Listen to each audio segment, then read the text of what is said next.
Okay, hello everybody. Good afternoon now. So what I'll be doing, just a minute, so I go back too far. What I'll be presenting today is really a summary of the guidance document that's been produced for this project that's in your packs that you have on your desk. Really looking at the guidance of how people, the approaches that people should take on actually looking at how they should actually start a campaign of doing monitoring of nanomaterials or particulates as a whole in both the working environment and the rural and sort of general environments as well. I'm going to cover first, well, why are we actually doing this? It's all very well doing all this monitoring for exposure, but there has to really be a reason for it, for the EU to be funding us to do this work.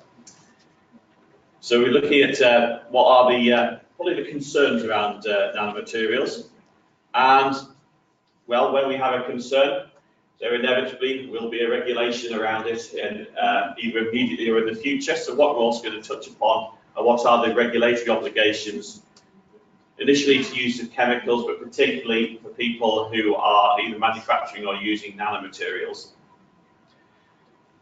Then we'll look at exactly why nanomaterials are particularly difficult to both do risk assessment for and also to prove compliance compared to what I would call a normal bulk chemical. And finally, provide a little bit of tips for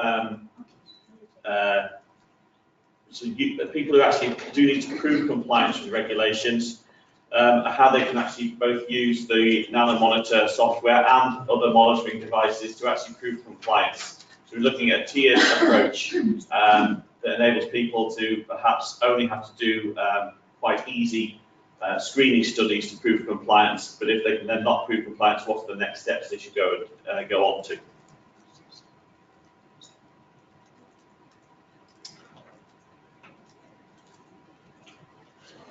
This is working a lot. I'm going to manually move them over. I'll go over there. Okay.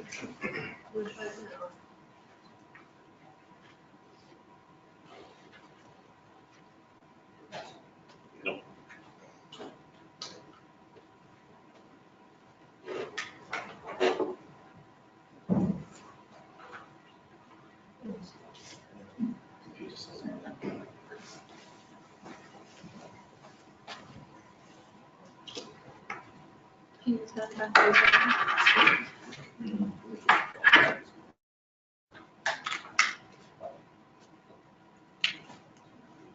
Oh, something happened. Didn't actually change anything.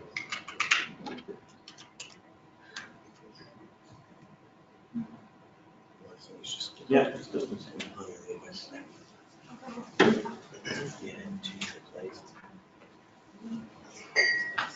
Okay.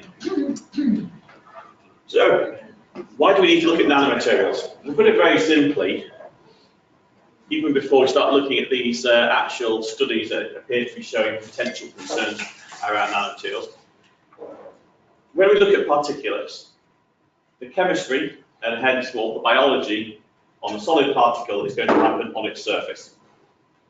So perhaps it's slightly different to looking at a substance that's in solution, where you literally look at the concentration or the mass that's dissolved. And so the area of looking at nanomaterials is the fact that because the actual chemistry biology happens on the surface, nanomaterials, because they're extremely small diameter, have a very high surface area to mass ratio.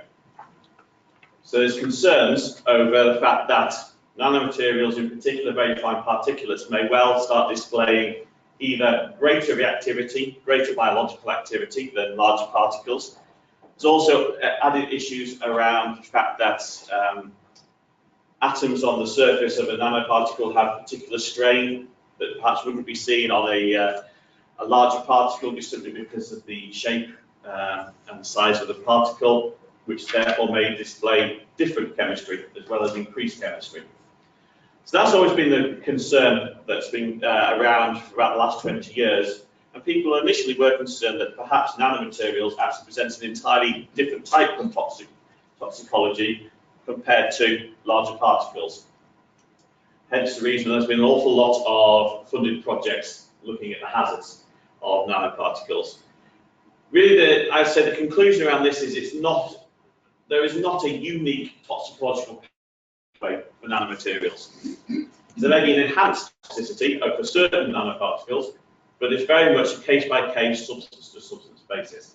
However, it's still something, because nanoparticles can display increased toxicology, and also that nanoparticles can get to parts of the body that perhaps other particles cannot get to, then, well, it can show different degrees of toxicology as well compared to people. Just recently, there's actually been a couple of very interesting papers that I've heard of regarding particular adverse effects on humans themselves, mainly looking at PM10. A paper released by Kerry, I think is an academic base found in London, actually linking both noise and air pollution, in particular particulates, to incidents of dementia. And as we'll see in the next presentation by Professor Alsop, we'll also be looking at potential links between particular aspects of air pollution and dementia.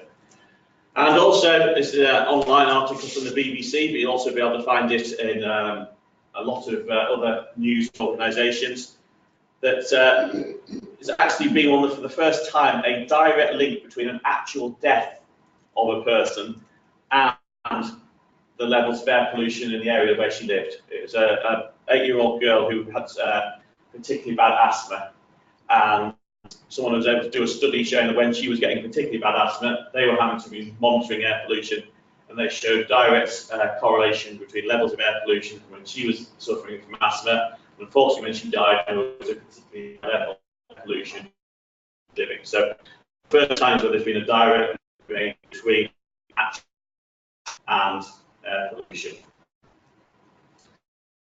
If this is I would say it's probably beyond an emerging risk of actual pollutants or particulate pollutants, but as soon as an emerging risk occurs, then governments and regulators really need to know, well, what actually is the situation where we're working in. If there is a link between particulate pollution, how much pollution do we have? What is safe, what isn't safe? Ongoing from that is, as soon as your governments and regulators get involved in this, they are then going to start putting regulations in place, both on themselves and also on industry. So as soon as you get in a formal regulation in place, industry needs to be able to prove compliance with these regulations. And on a different aspect, they're also going to want to be able to develop safe products. So if they may be moving away from sort of air pollution, anthropogenic traffic pollution, to perhaps contamination or exposure of the consumer to nanoparticles because they're being used within novel products. So people are now starting to use things like tennis rackets that have multi-wall carbon nanotubes in. Is this a concern or is this not a concern? To be honest, my view on that particular issue is it's not a concern unless you happen to go and have a propensity for smashing your rackets up. So unless you'll know about Djokovic, perhaps it's not so much of a concern. But obviously, to be able to prove compliance, you need to be able to do measurements. And this is really where NanoMONITOR comes into play. So here's the guidance I've all got.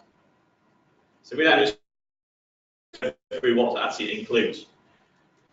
So it's really giving guidance both on how to do monitoring both in the workplace and in the environment and in multiple environmental compartments.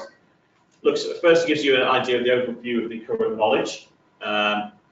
Then, if you decide that you do want to actually do some sampling, how do you actually develop the strategy to actually go and get results that are meaningful and useful?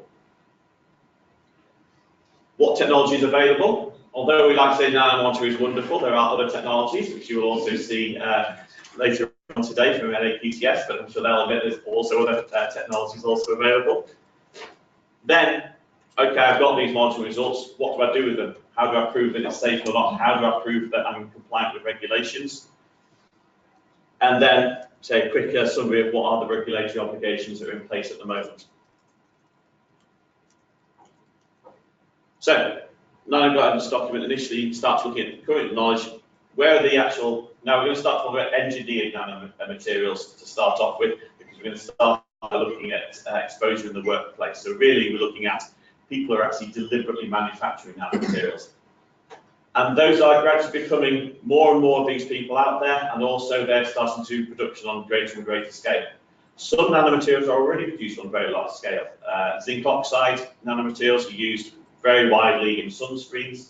Titanium dioxide of various types and sizes is used in vast numbers of products, including white paint and toothpaste. So I'm sure you've all been exposed to titanium dioxide in some form already today. So, where can you actually get exposed to environmental engineered nanomaterials in the workplace, and what actual activities give you exposure? So, really break it down to the actual manufacturing operation. There are different ways of manufacturing nanomaterials, and depending on the characteristics of those particular operations, how well contained they are, how much energy there is in them, will give different levels of exposure to the worker. Then perhaps the actual operation that gives the highest level of exposure is handling and transfer. It's moving things from one bucket to another, moving from a reactor to a bottle to go and sell. How do you do this? Do you dispense it as a powder that's very fly away and tend to get a quite good chance of release? Or do you actually suspend the nanoparticles within a liquid matrix, which is a lot easier to transfer and is less likely to go and give exposure to the workers? Blendings, weighings, manual or automatic. Do you have some person just sat there with a spatula doing transfers? Very high likelihood of exposure, versus automated systems, perhaps by robots in an enclosed system where you can reduce exposure. Now clearly, the operations that give least exposure are probably going to be the ones that need highest degree of technology and therefore be most expensive. So for industry, what they'll be wanting to look at is actually a combination of exposure and also the hazard. So maybe you have a nanoparticle that really has no particular hazard whatsoever. There really isn't much use to going investing in a very complicated automated transfer system, and you can have someone just doing manual transfer using a scoop. But perhaps something like this regarded as more highly toxic, perhaps something like multi-wall carbon nanotubes, you would be looking at introducing an automated system because there is a hazard concern around them. Then we move down to use of nanomaterials. So the actual use perhaps by going from a manufacturer to a manufacturer of an actual consumer product. Maybe is this sent out as a powder or is it sent out as a suspension? And then its use, perhaps when we're talking about using nanotubes within tennis rackets, you're actually entraining it within a solid matrix, which inevitably actually reduces exposure to the free nanoparticle quite drastically. Nano-enabled products, very similar. And then we also really have to look at degradation and waste. Now we start looking a little bit at road and rail. That's more looking at, say, nanoparticles such as carbon black or silicon carbides that may well be used in brake discs or tires. So the engineered nanoparticles that are then being released during their use, and also during the degradation of the product they're being used in.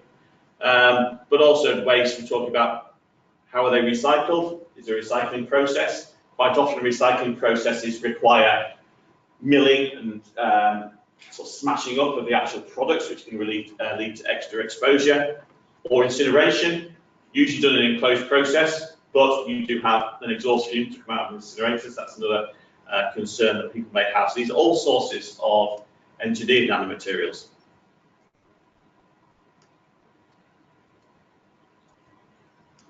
Yeah, we have. It's okay. It's working again now. Then press it on. So we looked at where they can be released. Next thing we also have to look for is what are the characteristics of engineered nanomaterials. We'll actually be touching upon this later on when we talk about why a nanomaterial is particularly difficult to go and actually go and do your risk assessment and prove obligations, because nanomaterials can come in an awful lot of shapes and sizes. So firstly, the easiest one is chemical composition. So we have titanium dioxide, we have zinc oxide, we have cerium oxide, all chemicals are manufactured in materials. Within one particular chemical composition, you may have different grades, so difficult particle sizes, especially distributions. You make them very small, the average size is perhaps 20 nanometers, with a very tight range of particle sizes, or you may get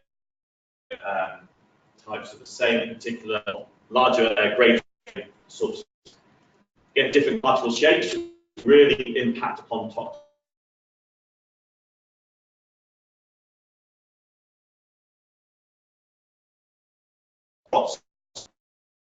Just shapes and how they interact with biological systems. You may well find that a rod-shaped particle of the same substance is actually an awful lot more toxic than a spherical particle of the same substance. Then we have this issue where very, very fine particulates have a great tendency to aggregate. Because of this great energy, so huge surface area, there's lots of energy in that surface, and to try and reduce the energy of the whole system, they do tend to like to clump together. It's really quite a complex operation deciding whether they aggregate or not. Then you can actually coat the nanomaterial.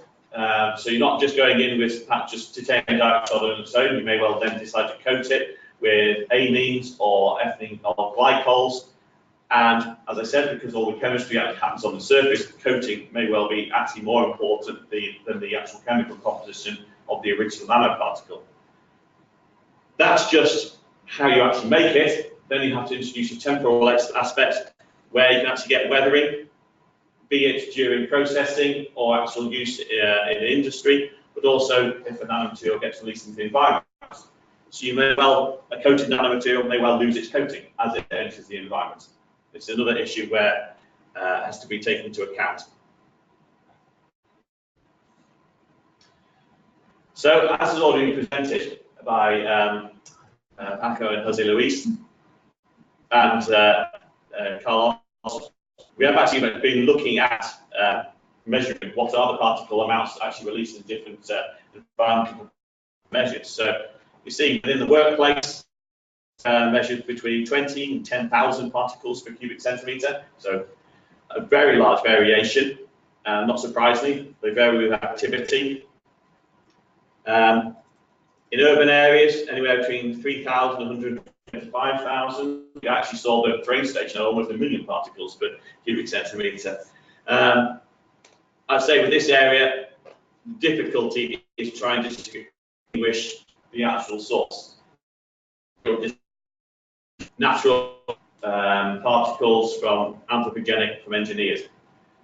Probably, obviously, you can take the samples and you can do chemical analysis on them, and perhaps if you are particularly interested in rather than exotic engineered nanomaterial, maybe something like a quantum dot that contains cadmium selenide, you could probably use some sort of ICP analysis, particle analysis, where you can actually identify individual particles. But if you go and measure a whole load of carbon-based nanomaterials, well, they could be engineered nanomaterials, or they could be anthropogenic as a result of poor combustion by, or perhaps even a small contribution from particles, perhaps if you live in an area with particularly high coal deposits. Once again, there's a lot of different analytical techniques that can be used. Other environmental compartments, water, these levels have been estimated rather than measured. As you'll see, it's particularly difficult to measure nanomaterial concentration in water and soil because their tendency to agglomerate both of themselves and anything else that's particulate in the environment. We'll touch upon that later.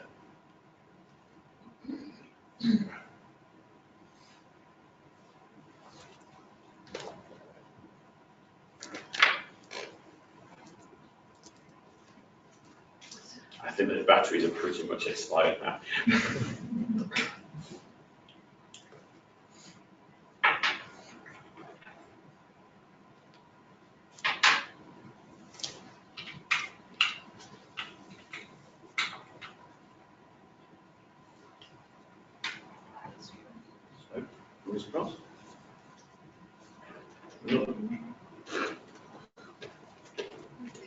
So that's not it. It's not the batteries, huh? Can you manually move them over? I'll give you a wave when I use it for the next slide. Okay, so how do we actually go about this sampling and measurement strategy? So the first thing really to do is gather information. The first is, why are you actually doing it? So it's very key, I would say, even before these, it's sort of almost come up with an actual hypothesis of exactly why you're wanting to go and measure particles, and where are you measuring them, how much you're expecting roughly, because that will actually govern perhaps which technique you want to use. Which parameters do you think are important? Are you just concerned about particle count, or are you wanting to look at particle composition as well? Firstly, I would say there's sort of this tiered assessment, so doing a basic assessment, so actually doing an in-situ particle count is probably the best approach to actually really go and look at it. We've identified a potential concern, we can do basic particle counts, then we can actually say, well, is there a real concern? Then, if we have identified there's a real concern, then we should start considering doing actually taking samples themselves rather than just doing in-situ monitoring, and then potentially also trying to take into consideration temporal and spatial aspects. So perhaps we're in a working area, we've just gone and done a sample perhaps in the middle of the room as our first stage basic assessment. We show there is a potential hazard and potential risk to our workers. Next thing to do is say, well, we're going to take samples. We want to make sure it's not just got high background nanomaterials that's causing this concern. We want to go and prove that it's actually to do with our activities. So we want to go and say, is it this nanomaterials that we're making is actually giving this high particle count that we're concerned about? Next thing to do is, well, when do we actually do the sampling? So very sensible is you do it when your workers are there, but do you do it while there's a particular activity going on, or do you continue the sampling afterwards?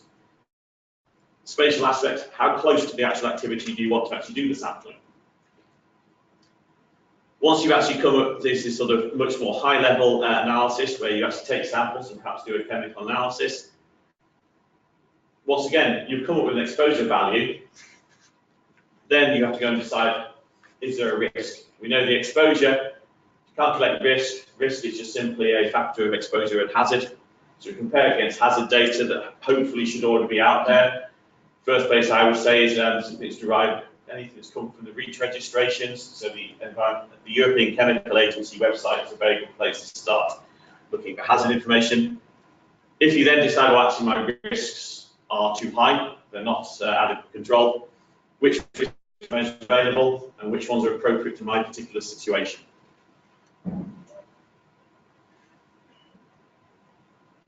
So here we are about the information gathering. This is really looking at the spatial aspect and for what we're actually expecting. So here we have a nice diagram of a room where perhaps nanomaterials are actually being manufactured. So you can see here is the considerations you say, take what are you expecting, why are you gathering it? Do you need to take background measurements? And if you do need to take background measurements, where would you take background measurements within this particular situation? And at what time would you take background measurements? Is it really sensible to take a background measurement in the middle of the night when no one's working? Or do you take a background measurement when, okay, you're not doing the activity, but at least you've got people in the room showing sort of expected movement around the room, because just simply movement of people around the room can go and cause lift of dust up from the floor and give exposure. I would actually advise you to go and have a look at the guidance to get the actual details of this diagram. But really, the strategy is very important to actually decide if there is a risk due to your particular activities or not.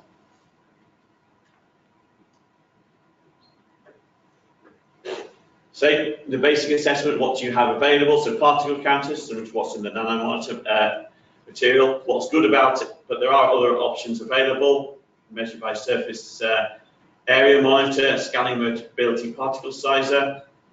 I'm pretty sure one of these is the NAQTS system has one of these particular measurements in here, but you can see there's an awful lot of different instruments and technologies that can actually measure basic particle count.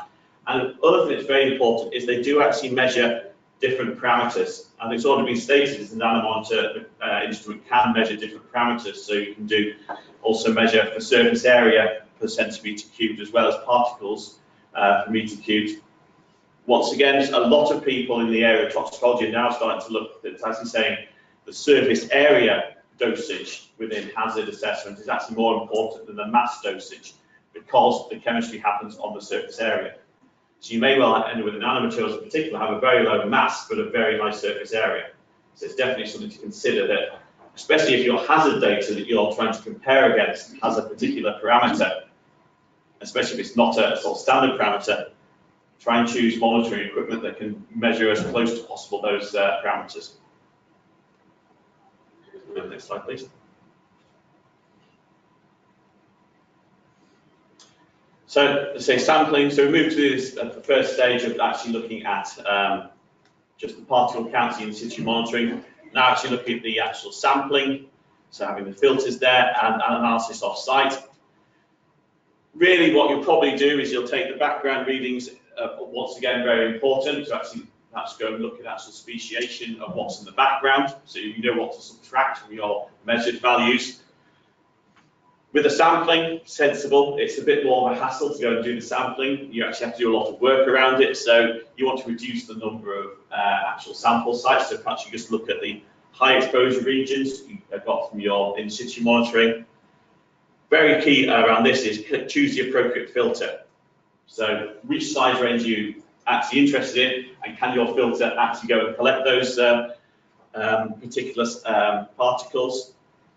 You want to be very, you're going to probably go and collect really quite a low mass of actual instruments of particles. So it's key that the filters are chosen well to go and ensure there's no contamination coming into the manufacturing process of the filter itself, or at least know what the actual analysis of a clean filter looks like. So once again, you've got another background measurement. And as I said, particles can change in characteristics. They can change their agglomeration, they can change their surface functionalization. You need to choose a filter that perhaps doesn't start reacting chemically with your particles, that will change its characteristics, if that's going to be something of concern. Then the actual analysis. What measurements do you use? So microscopy is almost the workhorse of particle analysis. So take some pictures, actually see the particles themselves. You can do physical measurements on them. Particle tracking analysis, so you can actually size distribution, which is very important to meet REACH regulations, and ICP-MS for chemical composition. So it's very similar, but touch upon strategy for measuring water samples. So it's very similar in terms of choosing your location, characterizing your locations, getting a very good idea of what are the characteristics of your location. We saw from our earlier presentations how the fact that characteristics, pictures taken of the actual geographical information of both the microenvironment and the macroenvironment, wind directions, that side of things, water, what's upstream, what's downstream, what depth are you collecting from, all very important. Selection of equipment is very important, so ensuring you've got well calibrated instruments and you've got perhaps some sort of background information. How do you collect and process the water? It's all very similar issues, but the guidance goes and shows what are the particular requirements that perhaps you would take for analysing a water sample compared to an ice sample. Soil and sediment, it's all very similar again. The big trouble with trying to measure nanoparticles with soil and sediment, we're just going to look at this tiny little diagram here. The very small dots are the nanomaterials, the bigger bits are all your soil particles. You can see from here, trying to actually go and do, say, visual analysis, trying to detect soil nanomaterials within a very complex solid system already is likely to be very difficult. I would perhaps say that if you're looking for, say, carbon nanotubes, it might be easier, because you're looking for the wiggly thin things rather than the big blocky things. So that would be an easier way of doing microscopy. But perhaps if you're looking for something like zinc oxide, which generally comes in spherical particles, it might be quite difficult to distinguish them away from your natural soil particles. But the key thing is to be aware of the concerns around this and try and come up with a method for overcoming them. And the guidance was going to give some basic information on this. But as you saw, this area of environmental monitoring is really in its infancy. So if you want to do this, I would be starting to say, get out to the absolute expert academics to really go and see the cutting edge information. So strategy in environmental in the urban environment is choosing the sites carefully. So if you're trying to do a sort of what's it like in a city, don't go and choose a ridiculously high or ridiculously low activity area, as in not literally next door to the outlet of the bus station or something like that, which is not representative of the whole urban environment. But you probably want to look at high concentration sites because you're looking at trying to go and see if almost the worst case scenario that people are exposed to. Where you site it, what's the prevailing wind? It's perhaps not a good idea to put it on a lee side of a building, away from the prevailing wind, away from a high exposure source. The micro setting, trying to get free airflow around the device. Inlet in the breathing zone, I think this is very key. It's not really that, I think we were looking for a site for installing NanoMONITOR equipment. A site which has potentially identified it on the 5th story. It was a potentially good site, but perhaps not that realistic or representative of what the information we wanted to get. One end that I'd be quite interested in, which breathing zone, are you interested in the breathing zone of an adult or a child? My personal view is perhaps you'd be more interested in a child because they are likely to be more sensitive to exposure. So should you actually be having your monitoring sites at maybe about 3 foot high rather than 6 foot high? I would perhaps sort of, if you leave it to my mum to decide, she'd have it at dog height, which you really will get quite high exposures to particles. But fully characterize the site property so you actually know exactly what you're actually measuring, especially if you're trying to then go and compare it against other experiments. Go to the next one, please. Okay, so now we're going to move away from the sampling to the regulatory requirements. So with almost everyone here, apart from a couple of people, are regulatory experts, so you can feel free to doze off at this point. So what are these are regulatory requirements for chemicals within Europe? It's covered by the REACH regulations mainly. Registration within REACH requires anyone that produces a chemical greater than a ton has to do a registration which will identify the hazards around the substance. The amount of hazard information required depends on the tonnage. The greater the tonnage, the more information required. If a substance is produced on greater than 10 tons, some information on safe exposure to humans and environment needs to be calculated and included within the registration. If it's over 10 tons and there's a hazard associated with it, formal exposure scenarios need to be put in place that actually prove that risk, that identify risk management measures that need to be put in place for the use of a substance to ensure that the risk is reduced to an adequate level. When all this is done, there's obligations around communication, so it's not just the manufacturers know how to use a chemical safely, it's anyone else who's going to use it further down the supply chain. This is done by communicating the exposure scenarios in safety data sheets. People who actually receive these data sheets, their obligation is to comply with what they're told. That's just covered a full day training course for you, by the way. What are the issues around nanomaterials that make them difficult to assess? Here we're actually just looking at the assessment for a standard basic substance through its very simplified life cycle assessment. It's made. You'll get an exposure of workers during that manufacture. Perhaps it'll be formulated, perhaps it'll be sold directly to professionals, as say a paint, or applied to the consumers. They will also be exposed to the chemical. It may then at the same time also be released to the environment, either accidentally or intentionally. And when it's in the environment, the substance can go into the air, the water, into sediments. Eventually it leaves the assessment through degradation. Issue around nanomaterials, as I've already stated before, nanomaterials can go in many different forms. You can get the original nanoparticle, you may then deliberately coat it with a coating, that changes the toxicology. They may agglomerate away from just free particles into a big mass of particles, or they may degrade into smaller particles, all of which may well have different levels of toxicology. With a basic substance, say something like acetone or methanol, hazard is an intrinsic property of the substance, it doesn't change. With nanoparticles, the hazard can change. Next slide. Therefore, this suddenly makes a much more complex assessment in the life cycle. we're now gone and said, actually put the same life cycle in place, but for all 4 different nanoforms I've identified, and you can get movement of the nanoform between each of these particular areas, that if you're doing a full risk assessment, you should actually be taking into account all of these particular issues. So this is a very simplified demonstration of why nanomaterials are particularly tricky to assess for either regulatory purpose or your own environmental obligations with your own company. Next slide, please.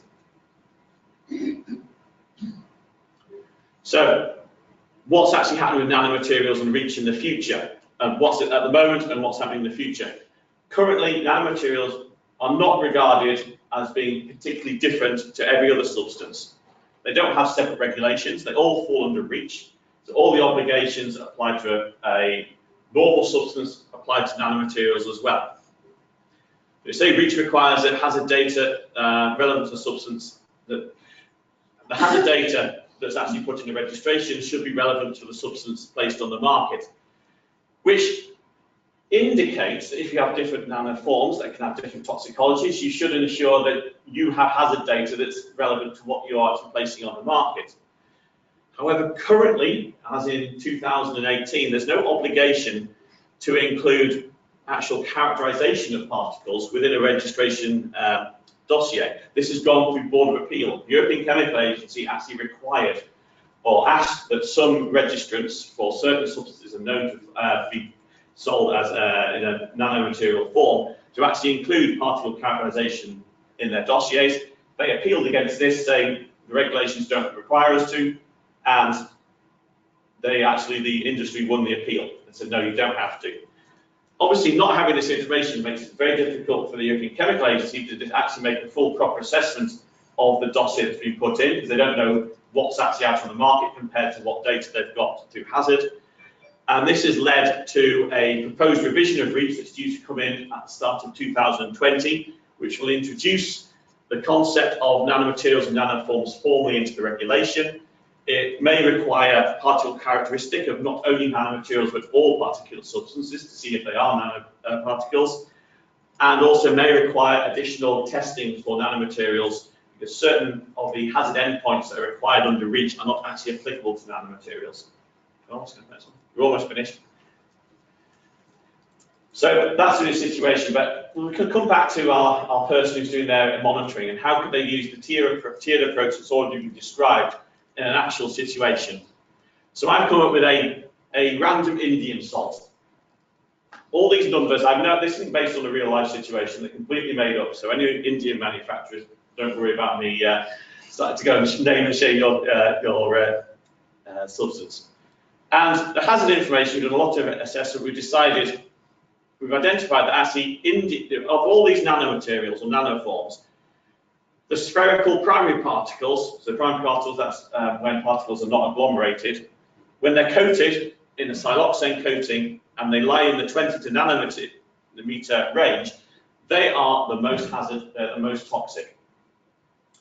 And we've done an assessment using looking at the hazard data and actually said that humans are exposed to 2,000 particles per centimetre cubed or less is regarded as a safe concentration. How do we use this tiered approach for industry and the approach that we talked about to actually prove compliance? Because now it's saying that you've got to ensure that your workers are not exposed to greater than 2,000 particles per centimetre cubed of this particular nanoform of our Indian salt. First thing you can do is you go onto our NanoMONITOR particle counting approach, where you literally just count all particles that lay perhaps between 10 and 250 nanometers. So that's covering the entire nanomaterial range and beyond. Count the total particles.